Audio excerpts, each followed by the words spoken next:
The quiet hum of the ceiling fan barely registered in Daniel's mind as he sat motionless on the couch, staring blankly at the television. His thoughts were miles away, tangled with unease. Something had shifted between him and Beth in recent months. Her once warm presence had grown cold and distant, and her behavior had changed in unsettling ways. Late-night work meetings that stretched until dawn, sudden weekends away, none of it made sense anymore. Maybe I'm overreacting, he had reassured himself countless times. After all, they'd been married for years. He trusted her, he wanted to trust her, but tonight felt different. The house was silent, almost oppressively so, and an anxious knot twisted in his stomach that he couldn't ignore. His gaze drifted to the bedroom door, which had been shut for nearly an hour. He hadn't seen Beth since dinner, and she had hardly spoken then. Then the door creaked open, breaking the stillness. Daniel's breath hitched as Beth stepped out, dressed in a bikini, something she hadn't worn in years, not even on their last vacation. Confusion hit him instantly. Why was she dressed like this? Where are you going? He asked, his voice laced with both curiosity and an underlying tension. Beth didn't respond immediately. She stood in front of the hallway mirror, adjusting the straps of her bikini top, a faint smirk curling her lips. Watching her so calm and unconcerned, as though she hadn't a single worry, sent a wave of frustration through him. I asked where you're going, Daniel repeated, his voice louder as he rose from the couch. Beth finally turned, her eyes gleaming with something he couldn't identify. It wasn't joy nor excitement, it was something colder, calculated. She stepped toward him, crossing her arms like she was about to make a casual comment. Christopher's picking me up tonight, she said, as if his name should mean nothing to Daniel. Daniel blinked, stunned, trying to process her words. Christopher, his best friend. They hadn't spoken in weeks, and Christopher wasn't even supposed to be in town. What do you mean Christopher's picking you up? He asked, his voice tight, fists clenching without realizing it. Beth's smirk widened, seeing the confusion and anger building in him. We're going to have a wild night together, she said almost playfully. And when I get back, I'll tell you every dirty detail. She reached for her purse, her hand pausing on the doorknob. I'll even show you how we did it. Her words hit him like a sledgehammer, and before he knew it, he was on his feet, fury surging through him. What the hell are you saying?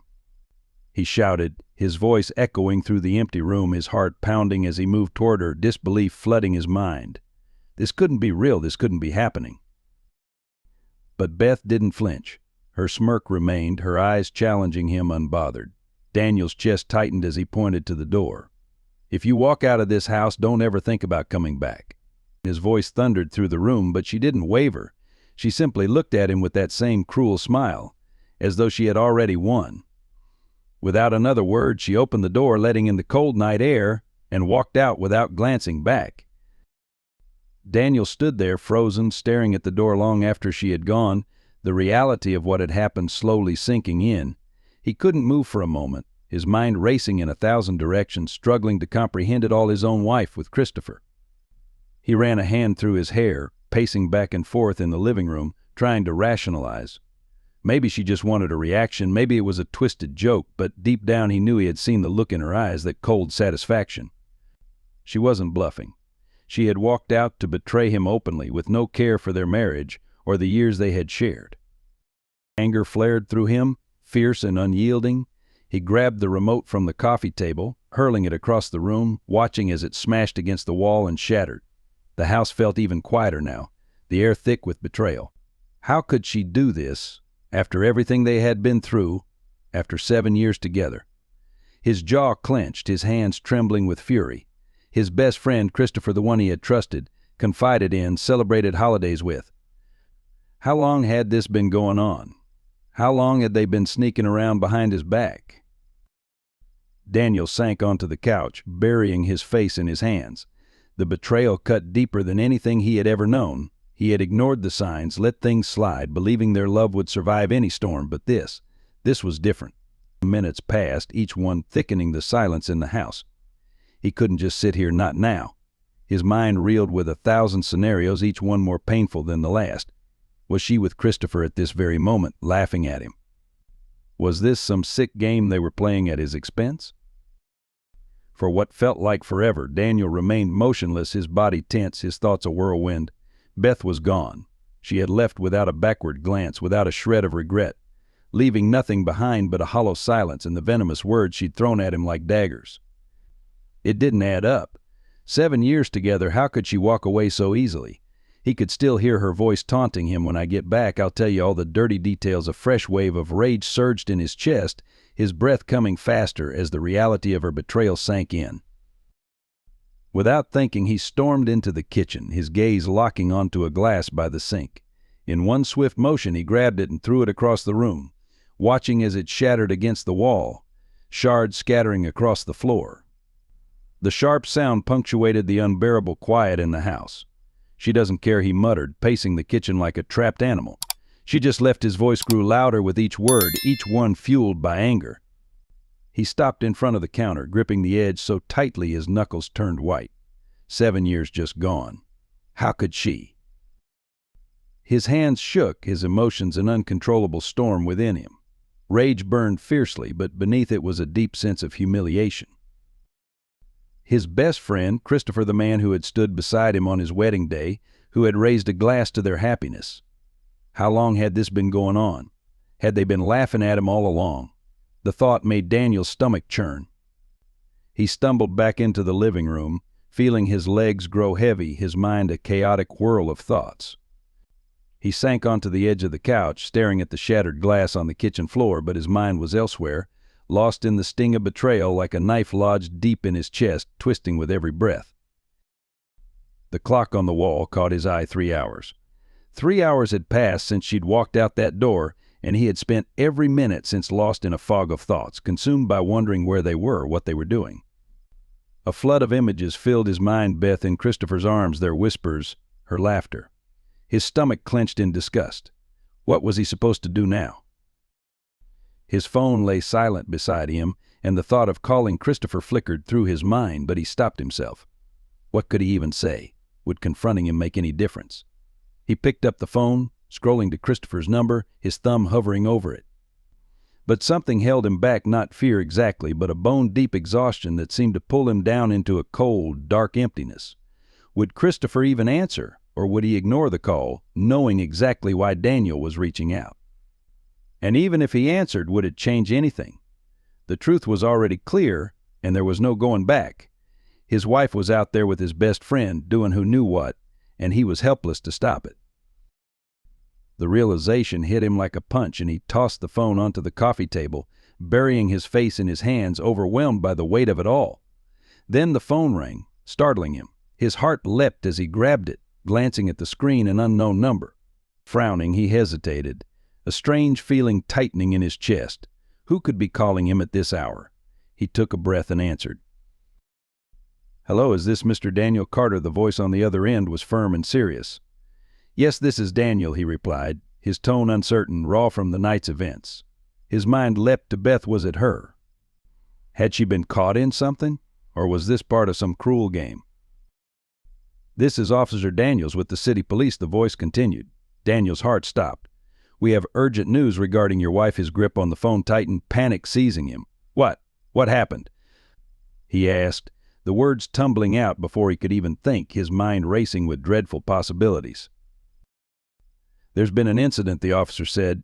"Your wife was found in critical condition in a hotel room." Daniel felt the blood drain from his face, the room spinning as he clutched the arm of the couch to steady himself. His heart hammered, his stomach twisted in knots. "Critical condition," his voice shook, his breaths coming in shallow gasps. "What happened to her?" "She was found unconscious. We need you to come to the hospital immediately." The officer's words hit him like a ton of bricks. His mind scrambled to keep up, but everything was moving too fast. He opened his mouth to ask more questions, but the officer continued, "We'll explain more when you arrive. Please hurry." The line went silent. Daniel remained still, the phone still pressed to his ear, struggling to process what he'd just heard. For a moment he couldn't move, couldn't think. Beth. A hotel room. Critical condition. His body reacted before his mind could catch up. He snatched his keys from the counter and rushed out of the house, slamming the door behind him. The drive to the hospital was a blur. He gripped the steering wheel so tightly his knuckles hurt, his surroundings a dark and empty haze. All he could think about was what the officer had said: unconscious, critical condition. His mind raced with scenarios. Had she been in an accident? Was she hurt? Or worse, had Christopher done something to her? The thought sent a shiver down his spine, and he didn't know what to believe anymore. The drive felt endless. His hands clutched the wheel with white-knuckled intensity, his mind racing faster than the car. Beth was in critical condition. What had happened? Had something gone wrong between her and Christopher? The thought of her being hurt stirred a confusing storm of emotions in him: anger at her betrayal, concern for her well-being, and a helpless uncertainty about what he was supposed to feel. As he pulled into the hospital parking lot, his heart pounded fiercely in his chest. Under the bright emergency entrance lights, Daniel leapt from the car and hurried toward the doors, ignoring the cold air biting his skin. The automatic doors slid open with a sterile hiss, and the sharp smell of antiseptic hit him like a wall. The waiting room was nearly empty as Daniel rushed to the front desk, where a nurse looked up from her computer. "Can I help you, sir?" she asked, her tone professional but neutral. "I'm here for Beth Carter," Daniel blurted out, struggling to keep his voice steady. "I got a call. She's in critical condition. I need to see her." The nurse's expression softened slightly, and she glanced at her screen. "One moment, please," she said, typing briefly before nodding. "She's in room 307. A doctor will meet you there." Without waiting for further instructions, Daniel turned and headed down the hallway, his footsteps echoing in the quiet corridor. His mind raced with a flood of questions. What had happened to Beth? What role could Christopher have played? As he neared room 307, he saw a man in scrubs standing by the door, a clipboard in hand. The doctor's expression was somber, his eyes heavy as he looked up at Daniel. "Mr. Carter?" he asked, stepping forward. Daniel nodded, his throat tight. "Yes, ... how ... how is she?" The doctor paused, choosing his words carefully. "Your wife is in very serious condition," he began, his voice calm yet heavy. "She sustained multiple injuries, bruises, cuts, and more. We found her in a hotel room, and from the evidence it appears she was assaulted." Daniel's stomach twisted painfully. "Assaulted ... by who?" He didn't need to ask, the answer was all too obvious: Christopher. The doctor took a deep breath. "There's more," he continued, his tone lowering. "When we found her, there was something distressing. We need to remove it from her body before you see her." Daniel's heart skipped a beat. "What do you mean, remove something?" he demanded, his voice rising. "I need to see her right now." The doctor glanced down at his clipboard, then back at Daniel. "Mr. Carter, I advise you to prepare yourself. What you're about to see is difficult." "I don't care," Daniel snapped, his patience fraying. Pushing past the doctor, he burst into the hospital room, his breath catching as his gaze fell on the bed. Beth lay motionless, her skin pale and almost ghostly under the harsh hospital lights. Bruises, swollen and dark, marred her once flawless skin. Her lips were cracked and dry, and her chest rose and fell with shallow, labored breaths. She looked fragile, like a shattered doll barely held together. But that wasn't the worst of it. As Daniel approached the bed, his eyes widened in horror. Words had been scrawled crudely across her skin, vicious and ugly, carved into her flesh with what looked like a blade. The cuts were jagged and uneven, with dried blood surrounding the letters, forming a grotesque map of her suffering. Daniel's knees weakened, and he grabbed the edge of a chair to steady himself, his heart pounding as he tried to process what he was seeing. The message etched into her skin was more than an insult, it was a taunt, one that made Daniel's blood run cold. "I'm sorry, Daniel," the doctor said softly as he stepped into the room behind him. "It seems her lover did this. She was barely conscious when paramedics arrived. They believe she tried to fight him off, but ... well, you can see what he did." Daniel felt bile rise in his throat. Turning away from Beth's ravaged body, he fought the urge to be sick, anger and disgust swirling within him. But amid the horror, he felt something darker, an unsettling sense of justice. "Karma," Daniel muttered, his voice trembling. The word escaped him before he could stop it. Part of him was appalled by what had happened to her, but another part, the part still burning from her betrayal, felt a strange satisfaction. Beth had cheated on him with his best friend, had left their life behind without a second thought, and now here she was, lying in a hospital bed, marked by the cruelty of her lover. The doctor cleared his throat. "Mr. Carter, I know this is overwhelming, but we're doing everything possible for her. Physically, her wounds will heal, but the emotional trauma ... that's another matter." Daniel nodded numbly, hardly registering the words. His gaze remained on Beth's bruised face, almost unrecognizable. He felt an odd mix of pity and revulsion, torn between the urge to comfort her and the desire to walk out forever. What happens now? Daniel finally managed, his voice hollow. The doctor sighed. We're stabilizing her, but she'll need extensive care, both physically and emotionally. We've already contacted the authorities, and her assailant will be prosecuted. For now, our priority is her recovery. Daniel nodded again, though he wasn't sure he cared anymore. Beth had chosen this path. She'd walked away from their life together for Christopher, and Christopher had shown his true nature, a monster. The doctor's voice interrupted his thoughts. Mr. Carter, I realize this is incredibly difficult, but I need to ask, do you want to be involved in her care moving forward? Daniel blinked, surprised by the question. Did he? Could he? He looked down at Beth's frail form, remembering the woman he had once loved. But that woman was gone, replaced by someone who had betrayed him in the worst way possible. I don't know, Daniel admitted, his voice barely above a whisper. I need time to think. The doctor nodded. Take all the time you need. We'll keep you updated on her condition. Daniel stood there a moment longer, staring at the broken figure before him, the woman who had shattered his life, now lying shattered herself. Taking a deep breath, he turned toward the door, his mind still reeling. The cold hospital hallway felt like a strange relief. A reprieve from the harsh truth laid out before him, uglier than he'd ever imagined. In the days that followed, Daniel's life became a whirlwind, filled with difficult conversations he never thought he'd have. As he sat at his dining room table, the weight of everything pressed down on him, leaving no room for emotion anymore. Beth's betrayal, Christopher's cruelty, it had hollowed him out, and now he was running on instinct, doing what had to be done. Daniel picked up his phone, scrolling through his contacts until he found his lawyer's number. The moment Beth had been stabilized in the hospital, he knew what his next step would be: divorce. It was a word he'd never thought would define his life, but now it hung over him like a blade. He dialed the number. Christopher Stevens Law Offices. How may I help you? Came the receptionist's polite but distant voice. This is Daniel Carter, he said, his tone steady yet cold. I need to file for divorce, Daniel said. The receptionist transferred his call, and after a brief moment, a calm voice came on the line.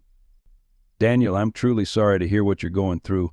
I'll assist you with the process. We'll need to get the paperwork started. How soon would you like to proceed? Now Daniel replied in a flat tone, his grip tightening around the phone. As soon as possible, the lawyer provided him with the next steps, and when the call ended, Daniel felt a certain finality. His decision was made. This wasn't about revenge anymore. It was about severing the last tie to the life he'd once shared with Beth, a life that had become nothing but a lie. 2 days later, Daniel sat in his living room, numb from the endless silence that filled the space. The ticking of the clock was loud in the quiet, each second marking the passage of time, distancing him further from the betrayal. Suddenly, his phone buzzed, snapping him out of his thoughts. He glanced at the screen. Beth. He hesitated, his thumb hovering over the answer button, and with a resigned sigh, he finally pressed it. Daniel, Beth's voice was weak, barely more than a whisper. I need to talk to you. Can you come over? I'll be there in 20 minutes, he replied curtly, cutting her off before she could say more. He hung up, grabbed his jacket, and headed out the door. Seeing Beth sitting on the edge of the couch in her small apartment stirred something in Daniel. She looked shattered, her face pale, faint bruises darkening around her eyes, painful reminders of all that had happened. She no longer resembled the lively woman he had once loved now. She was a hollow shell of that person.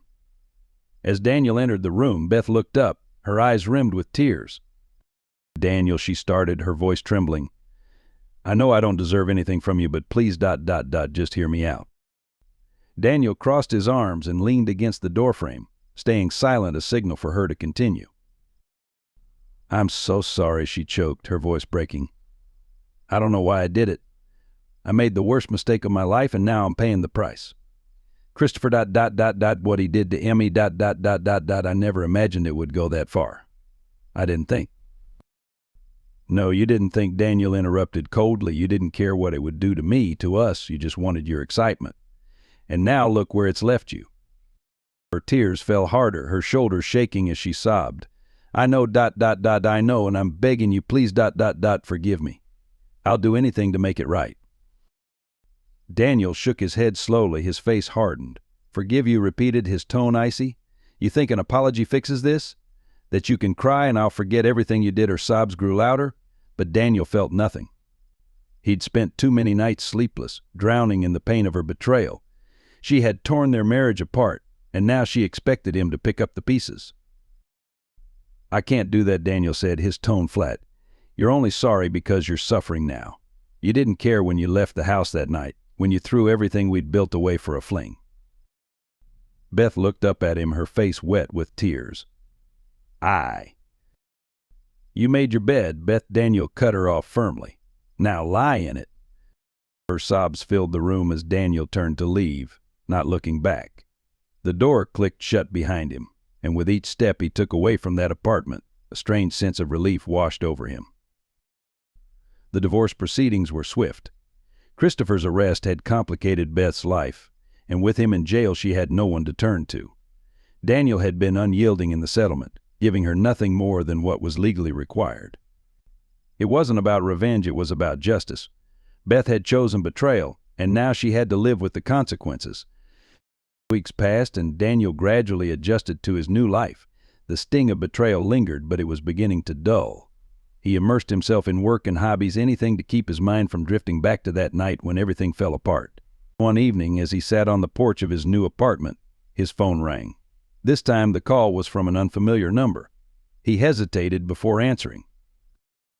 Beth's voice came through, sounding even more fragile than before. There was no trace of the woman who had once brazenly thrown her betrayal in his face. She sounded utterly broken. "What do you want?" Bethy asked, his voice tired. "I just ... I wanted to apologize again," she murmured. "I know you don't want to hear it, but I'm lost without you. I've lost everything, Daniel. My job, my friends, my dignity, everything. I don't know how to move forward." Daniel leaned back in his chair, staring out at the fading light in the sky. He felt no satisfaction in hearing her misery. He had once loved her, after all. But that love had ended the night she left him for his best friend. "You made your choices, Beth," he said calmly. "You have to live with them." "Please," she whispered, her voice barely audible. "I don't know what to do." Daniel sighed. "That's not my problem anymore." There was a long silence on the other end before Beth spoke again, her voice shaky. "I understand. I'm sorry, Daniel ... for everything." Without another word, he ended the call. He stared at the phone for a moment, then placed it on the table beside him. The weight of the past few months lingered, but it felt lighter, like a burden slowly lifting from his shoulders. For the first time in a long while, Daniel felt a strange sense of peace. The storm had passed, and though the scars would remain, he knew he was finally free from the wreckage Beth had left behind. Months went by, and Daniel found himself settling into a new routine, one untouched by betrayal, heartbreak, or anger. He had moved into a modest apartment on a quiet street, far from the home where his life had unraveled. This fresh start offered him an unexpected sense of solace, an opportunity to focus on himself. Gradually, the fog of betrayal lifted. It began with simple things. The apartment was bare at first, just a bed and a couch, but Daniel took his time furnishing it. He found joy in small moments, like choosing new curtains, assembling bookshelves, and decorating the walls with art from local shops. He filled his apartment with items that reflected his identity, things that had nothing to do with his old life with Beth. One evening, Daniel was in his office working on a project when his boss knocked on the door. "Daniel, do you have a minute?" Looking up in surprise, Daniel nodded. His boss rarely visited unannounced. Shane, a stern yet fair man in his 50s, entered and took a seat across from him. "You've done outstanding work these past few months," he said. "I know you've been through a lot, yet you've stayed focused. We're promoting you to senior analyst." Daniel blinked, momentarily speechless. "Thank you, sir," he managed. "You've earned it. Keep up the good work," Shane replied, standing up to leave. Just before he exited, he turned back with a slight smile. "And Daniel, I'm glad to see you're doing better." As the door clicked shut, Daniel leaned back in his chair, processing the news. This promotion wasn't just a step up at work, it symbolized a shift in his life. He was moving forward, and the recognition confirmed it. After work, Daniel decided to celebrate. He called up a few friends he hadn't seen much of during his marriage to Beth, the ones who had quietly supported him through the hardest times. They gathered at a cozy bar downtown, sharing stories, laughter, and drinks. "I'm glad to see you back in the game, man," Tom, his oldest friend from college, said, raising his beer in a toast. "You went through hell and came out the other side." Daniel chuckled, clinking glasses with Tom. "It wasn't easy, but I'm in a better place now." "Any thoughts about dating again?" asked Sarah, another close friend, raising an eyebrow. Daniel smiled and shook his head. "Not yet. I'm just enjoying the freedom right now." His friends nodded, understanding. The conversation shifted to lighter topics, but Daniel felt a profound sense of gratitude. These were the friends who had stood by him, unlike Christopher, who had betrayed him. They were the ones who had remained loyal as Daniel rebuilt his life. Meanwhile, Beth's world continued to crumble. Christopher had been sentenced to prison for the assault, and the trial had become a media spectacle. The once charming, successful man was now a disgraced convict, leaving Beth to face the fallout alone. With Christopher's scandal, she lost her job, and most of her friends had distanced themselves. Every attempt she made to reach out to Daniel went unanswered. One day, Beth found herself sitting in a dingy cafe, staring at her phone. She had written and rewritten a message to Daniel, each version more desperate than the last. Her fingers hovered over the keyboard as she finally typed, "Daniel, I know you probably hate me, and I understand if you never want to speak to me again, but I'm sorry for everything. If you could forgive me, I'd be forever grateful. I'm not asking for anything else, I just need your forgiveness." She hesitated before pressing send, her heart pounding as she waited, hoping for a response she knew would likely never come. Daniel had made it clear their past was just that, the past. Back at his apartment, Daniel sat on the balcony, gazing out at the horizon as the sun set, casting a warm glow over the city. It had become his ritual, sitting outside in the evenings, allowing the peace of the moment to wash over him. The past no longer controlled him. Beth's betrayal and Christopher's treachery were painful memories, but they were just that, memories. They no longer defined him. His phone buzzed on the table beside him, and he glanced at the screen, seeing Beth's name. This time he felt no anger or sadness, only a soft sigh as he picked up the phone and deleted the message without reading it. Whatever she had to say didn't matter anymore. Daniel had moved on and wasn't looking back. A few weeks later, as Daniel was leaving work, he bumped into a woman in the lobby. She was balancing her coffee and phone, and in her hurry she accidentally spilled her drink on him. "Oh my gosh, I'm so sorry," she exclaimed, frantically trying to wipe the coffee off his jacket with a napkin. Daniel smiled, amused by her flustered state. "It's fine, really," he reassured her. "No harm done." She looked up, a sheepish grin on her face. "Still, I owe you a coffee or something." "Well, if you insist," Daniel replied with a chuckle, "but only if it's not one of those complicated orders." They shared a laugh, exchanged a few more words, and soon found themselves heading to a nearby cafe. Her name was Melinda, and as they sat together, chatting over coffee, Daniel felt something unexpected, a genuine connection. It was natural, unforced, and carried no weight from his past. Melinda was smart, funny, and kind, and their conversation flowed easily. By the time they finished their coffees, Daniel realized he wanted to see her again. There was no pressure, no rush, just a simple, enjoyable evening with someone new. As they said their goodbyes and exchanged numbers, Daniel felt a flicker of hope. He wasn't ready to dive into a relationship yet, but it was nice to feel something again.